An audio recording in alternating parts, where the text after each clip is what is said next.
Saudações, saudações, saudações. Tudo em paz, pessoal? Então vamos dar continuidade ao assunto que é de filosofia.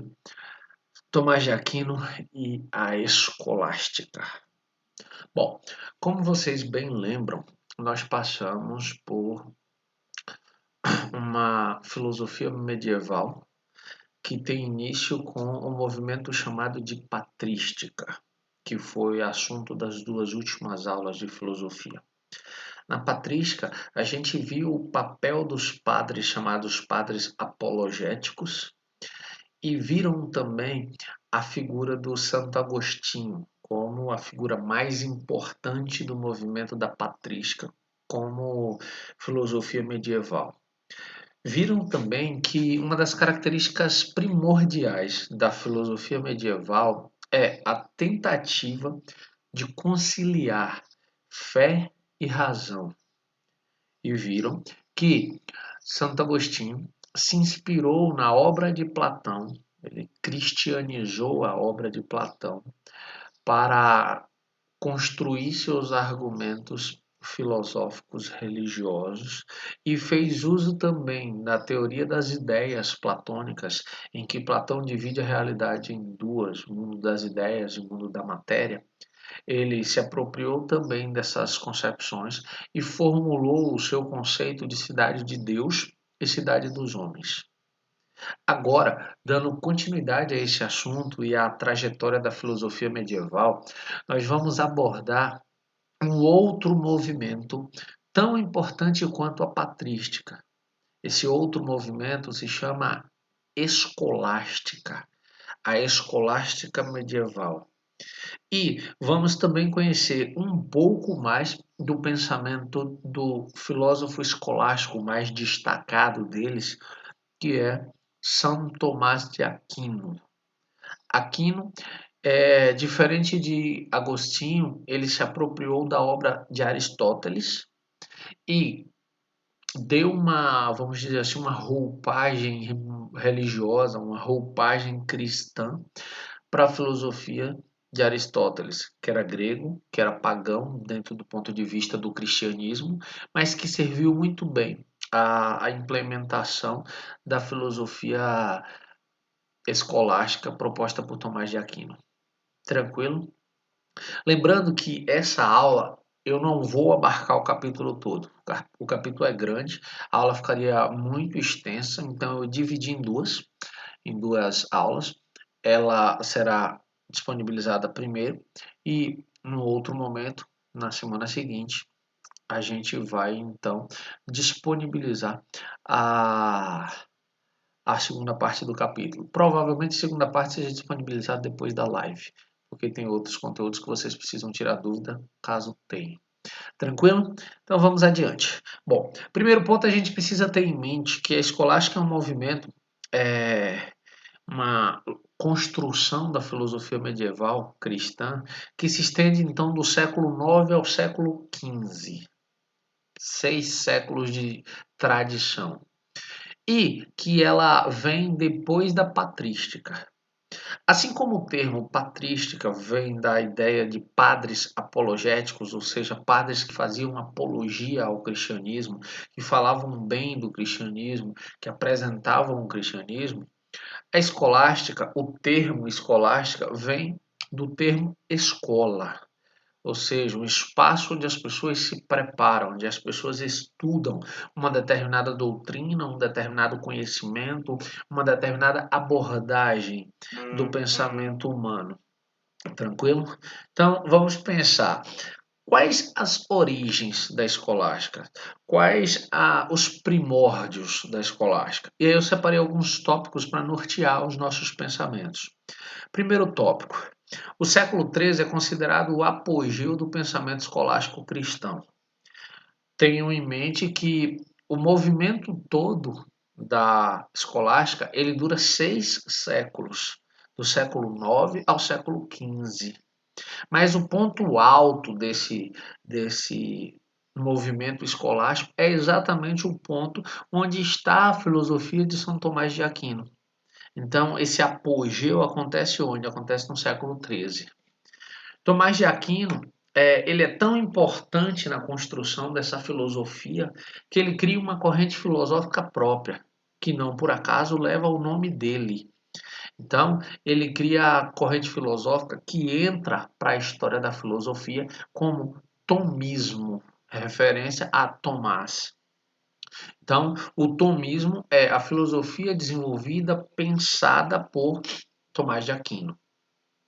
Até o século XII, Platão, ou o neoplatonismo, ou seja, o novo platonismo de Santo Agostinho, continuava exercendo uma influência maior no pensamento filosófico cristão, situação que se alterou apenas com a introdução das traduções das obras de Aristóteles.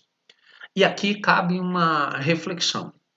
Vocês viram nas aulas anteriores o quanto Santo Agostinho se tornou uma eminência, ou seja, uma autoridade para a Igreja Católica. E se tornando uma autoridade, a obra que ele estudou, que foi a de Platão, elevou também a figura de Platão à condição de autoridade da Igreja. Então, essa obra de Platão, que é reinterpretada sob o ponto de vista religioso da obra de Santo Agostinho, pega o conceito de cidade de Deus e cidade dos homens, que é um conceito agostiniano, e vai adequar aos conceitos de Platão, de mundo das ideias e mundo da matéria. Olha que coisa interessante.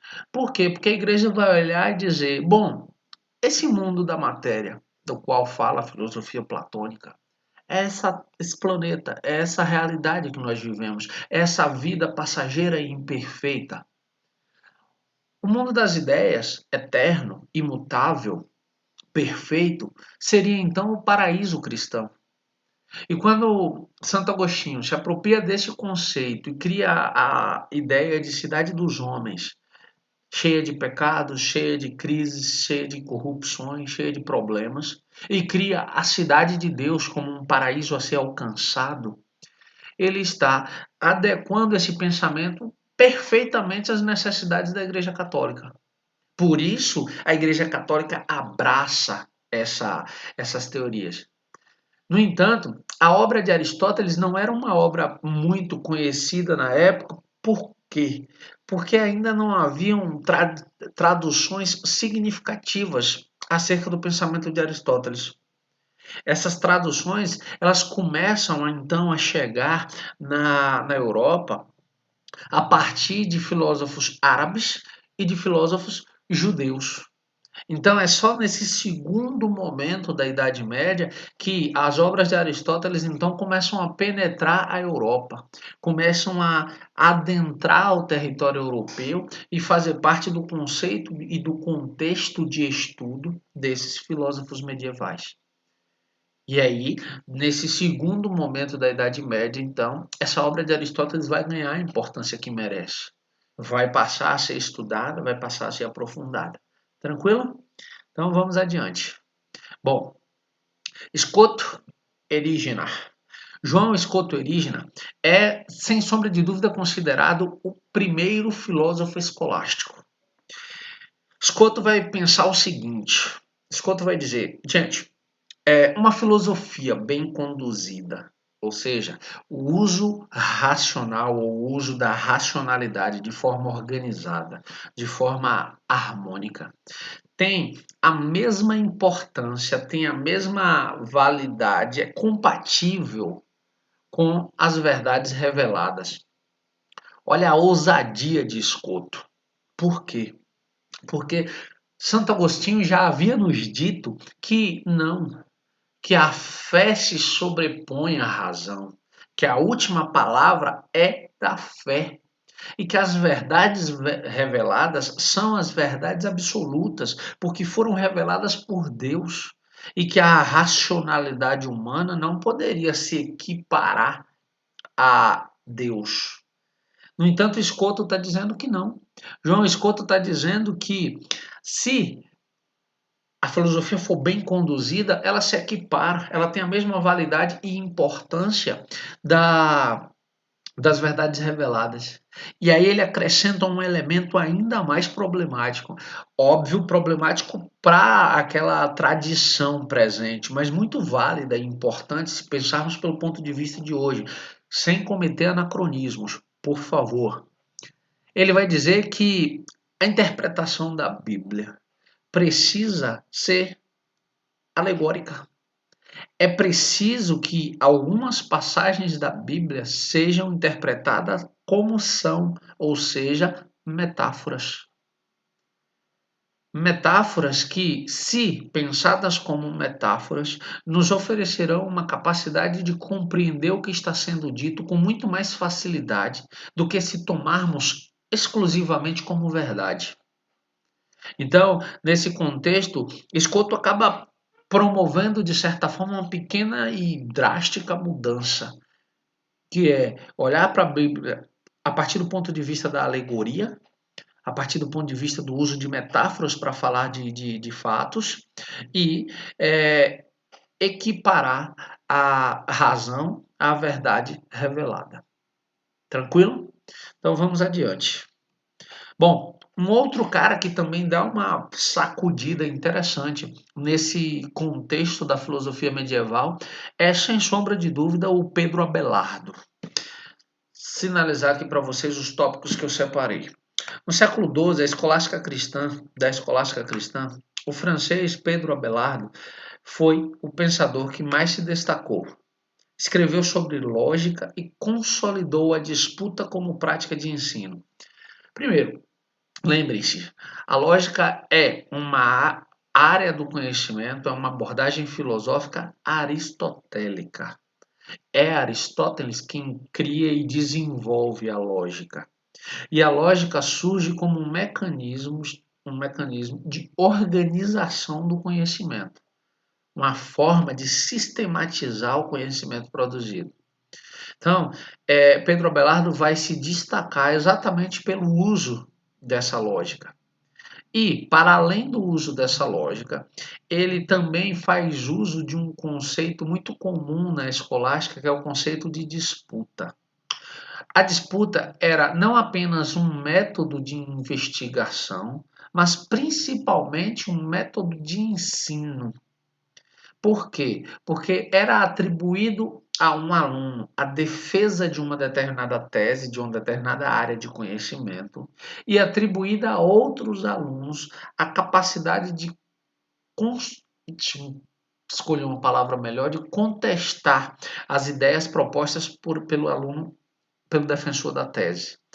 Então, o que temos? Nós temos, na verdade, um espaço de produção de conhecimento onde tanto quem defenderá a tese quanto quem tentará identificar problemas nessa tese precisará se aprofundar ao máximo, dominar ao máximo aqueles conhecimentos para serem capazes tanto de defender quanto de atacar um ao ponto de vista do outro.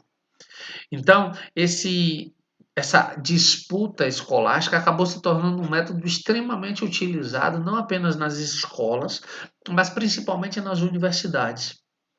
E Pedro Abelardo, que é quem faz muito uso dessa metodologia, ele acaba então assumindo um ponto de destaque, um lugar de muita importância dentro dessa relação de produção do conhecimento. Bom, como vocês estudaram esse livro para duas atividades, esse capítulo em particular para duas atividades, vocês devem saber que Pedro Abelardo sofreu uma calamidade física absurda. Ele se apaixona por uma mulher, pela Heloísa, eles acabam tendo um filho, mas o tio da Heloísa, que era um religioso importante e influente, acaba então mandando castrar Pedro Abelardo. Ou seja, ele foi punido fisicamente pela manifestação do amor que ele tinha por Heloísa.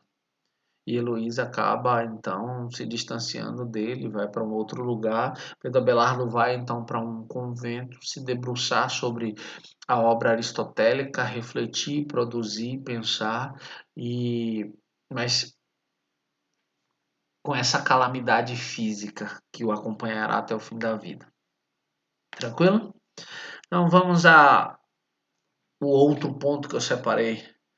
Dessas obras todas do Pedro Abelardo, uma se destaca e é material de estudo presente até hoje nos sujeitos que investigam a religião, que estudam a filosofia medieval, que é o Sit et Non, ou seja, sim e não, que é uma das obras mais importantes da lógica medieval e foi produzido pelo Pedro Abelardo. Tranquilo? Então, vamos adiante. E aí, enfim, chegamos a Tomás de Aquino. Lembrando, a gente vai ver uma primeira parte do pensamento do Aquino e em seguida a gente vê o grosso, a maior parte desse pensamento, que é um pensamento extremamente importante para compreendermos outros elementos, principalmente lá do Renascimento, quando a gente chega lá, que é nada mais nada menos do que uma contestação ao pensamento construído, produzido pela escolástica. Tranquilo? Então vamos. Primeiro ponto. Tomás de Aquino nasce em Nápoles. Nasce em Nápoles numa família muito rica e que não desejava para ele a condição de religioso. Pelo contrário, se posicionava contra essa opção e defendia que ele deveria se envolver com profissões mais prestigiosas, ou seja, profissões que atribuíssem um reconhecimento social maior e que gerasse riqueza e que gerasse status. No entanto, Tomás de Aquino sentia uma devoção, uma vontade muito grande de se tornar um religioso e ele acaba então mesmo contra a vontade da família, se dedicando aos estudos da religião. Nessa perspectiva, ele escreve então uma obra muito, mas muito densa, muito volumosa. E mesmo tendo vivido pouco, ele viveu relativamente pouco, ainda assim ele conseguiu construir uma obra de fôlego, uma obra extremamente importante para a consolidação da escolástica como filosofia. Nessa obra, que ele chamou de Corpus Thomista, ele vai abordar em dois conjuntos de obras as seguintes questões.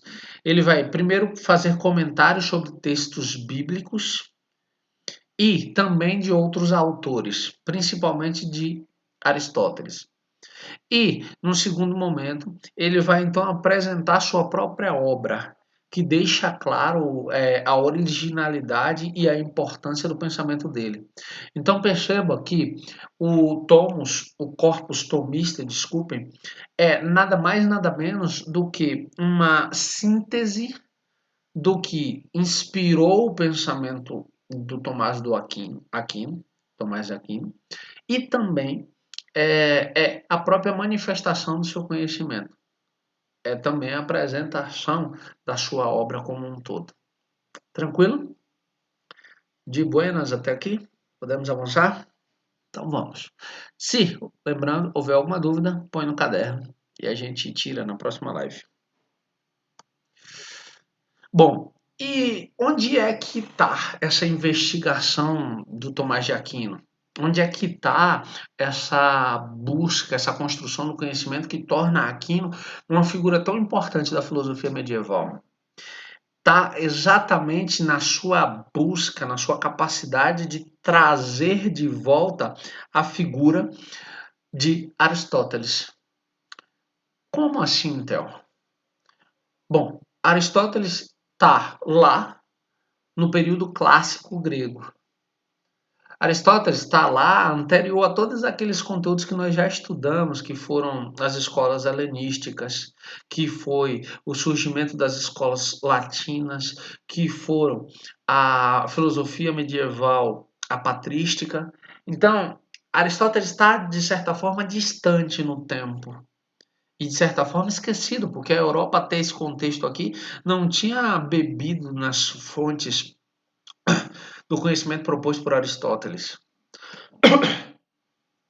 Então, Tomás de Aquino, ele retoma o estudo de Aristóteles, porque ele entra para uma ordem, que são os dominicanos, que já faziam um estudo sistemático da obra do Aristóteles.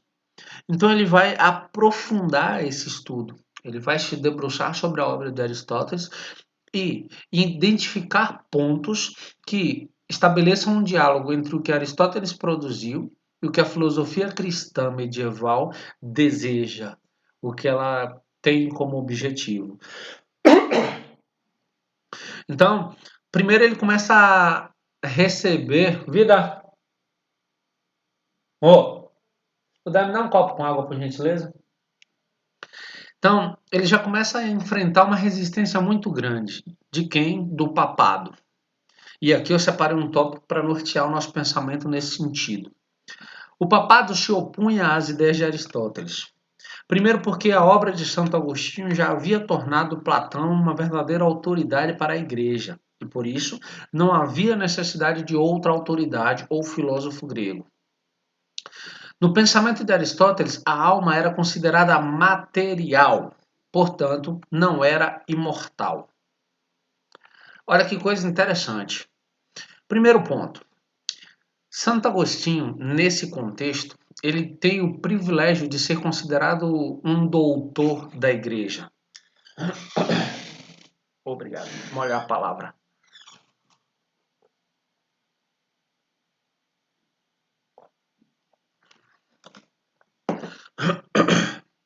Bom, como eu estava dizendo, Santo Agostinho já tem o privilégio de ser considerado um doutor da Igreja Católica, de uma autoridade respeitada. Apesar de já ter morrido, sua obra fala por si. Ele continua imortalizado na obra que produziu. Quando a gente olha a obra, a referência da obra do Santo Agostinho, a gente encontra Platão, que, por consequência do estudo feito por Santo Agostinho, também alcançou a condição de autoridade para a Igreja Católica, porque defendia uma separação entre os mundos que dialoga muito profundamente com as concepções de mundo propostas pelo cristianismo, que é a ideia de esse mundo passageiro que nós vivemos e, depois da morte, o paraíso, a eternidade. Aristóteles pensa que o conhecimento deve ser buscado nessa realidade. Aristóteles pensa que não há um mundo ou não há um mundo das ideias onde a gente vá buscar um conhecimento verdadeiro, eterno. Para ele, tudo está aqui. Tudo é acessível através dos sentidos. Então perceba que as teorias de Aristóteles vão na contramão do que Platão dizia e, por consequência, do que foi apropriado por Santo Agostinho. No entanto, São Tomás de Aquino, então, abraça essa filosofia aristotélica e vai tentar cristianizá-la, vai tentar dar uma roupagem religiosa para ela. Mas aí um outro ponto que se torna extremamente delicado do ponto de vista da Igreja Católica é que Aristóteles não considera a alma imortal. Ele considera a alma material, substância. E sendo material, ela morre, ela acaba. Então, onde é que se sustenta o ponto de vista de uma eternidade depois da morte defendida pelo cristianismo? Pela filosofia de Aristóteles, numa leitura inicial, não se sustenta. Por isso há uma resistência muito grande por parte da igreja. No entanto, Santo Agostinho vai então pegar essa lógica que é a filosofia do Aristóteles e vai elaborar uma interpretação cristã aristotélica de Deus. Ele vai conseguir sim produzir uma filosofia que explica a existência de Deus a partir de conceitos aristotélicos. Não à toa ele criou, Santo Agostinho, São Tomás de Aquino, desculpem, o que a gente chama das 5 provas da existência de Deus. A gente vai visualizar isso na próxima aula sobre Tomás de Aquino, mas já fique em mente que ele conseguiu, então, esse essa cristianização do pensamento aristotélico. Tranquilo? Então vamos ao próximo tópico. Bom, dentro dessa lógica, a gente chega então ao subcapítulo que diz teologia e filosofia. Santo Agostinho era uma autoridade em teologia e afirmava que não havia contradição entre fé e razão. A fé vinha primeiro e tinha a última palavra. Percebam. Lembra que eu falei lá no início sobre conciliação de fé e razão? Santo Agostinho disse: não há contradição. Elas convivem muito bem. A fé é mais importante, hierarquicamente, ela vem em primeiro lugar, e é dela, da fé, a última palavra sobre tudo. Pronto, é só isso. A fé, ela estava assentada, ela estava firmada, ela estava consolidada na revelação divina. O que é a revelação divina? As verdades absolutas reveladas por Deus à igreja. Então, se eram verdades reveladas e a fé estava amparada ali, a razão não precisava tentar explicar isso. Aceitava. É fé, é uma manifestação de fé. Então isso se tornava inacessível à razão. A razão não conseguia alcançar isso. Então, dentro dessa lógica, os teólogos tradicionais começaram então a ver na busca de Tomás de Aquino pela filosofia de Aristóteles algo nocivo, algo ruim, algo que deveria ser coibido, deveria ser impedido. Mesmo assim, Tomás de Aquino continua sua empreitada de buscar o conhecimento de Aristóteles e cristianizá-lo. Por quê? Porque para Tomás de Aquino, o estudo da filosofia de Aristóteles era fundamental para que a teologia se constituísse como ciência. Ou seja, Tomás de Aquino enxergava na filosofia aristotélica sistematizada, organizada de forma lógica, um meio pelo qual dá à teologia um status de ciência, um status de um conhecimento verdadeiro. Porque para Tomás de Aquino, e ele separa essas duas áreas de conhecimento, é o primeiro conhecimento, tenham isso em mente, é importantíssimo. A filosofia é, de certa forma, mãe de praticamente todos os conhecimentos que nós temos hoje. Praticamente de todas as áreas de conhecimento que nós temos hoje. Mas a primeira filha da filosofia, a primeira a se separar da filosofia é exatamente a teologia. Ou seja, teo, Deus, logia, estudo, estudo de Deus. Então, na concepção de Tomás de Aquino, a teologia ocupa-se da ordem do sobrenatural e elabora um conhecimento de fé. Já a filosofia preocupa-se com a ordem natural e produz um conhecimento de razão, ou seja, que pode ser pensado, que pode ser explicado, verificado. No entanto, para Tomás de Aquino, ambos, tanto a teologia quanto a filosofia, são conciliáveis, ou seja, elas conseguem conviver em harmonia. Por quê? Porque para ele, eles têm a mesma origem, Deus. Mas Tomás de Aquino reconhece que algumas coisas a razão não consegue alcançar, como, por exemplo, a Trindade. Deus é Pai, Filho e Espírito Santo. A razão não consegue explicar isso como um único indivíduo, são três ao mesmo tempo. E a razão também não consegue alcançar o rito da transubstanciação, que nada mais é do que a transformação do pão e do vinho no corpo e no sangue de Cristo durante o rito da celebração religiosa. Para Santo Agostinho, isso não cabe nenhuma explicação racional, mas é uma questão de fé. Cabe a nossa capacidade de ter fé, de acreditar, e ponto. Tranquilo, então? Bom, essa é a primeira parte do pensamento da filosofia escolástica e provavelmente depois dessa aula a gente terá uma live, teremos uma live então, E depois da live, que é para tirar as dúvidas, tanto das aulas anteriores quanto dessa, aí então a gente terá a segunda parte da escolástica. Tranquilo? Dúvidas? Anotem no caderno. No mais, eu fico por aqui. Tchau, tchau e forte abraço.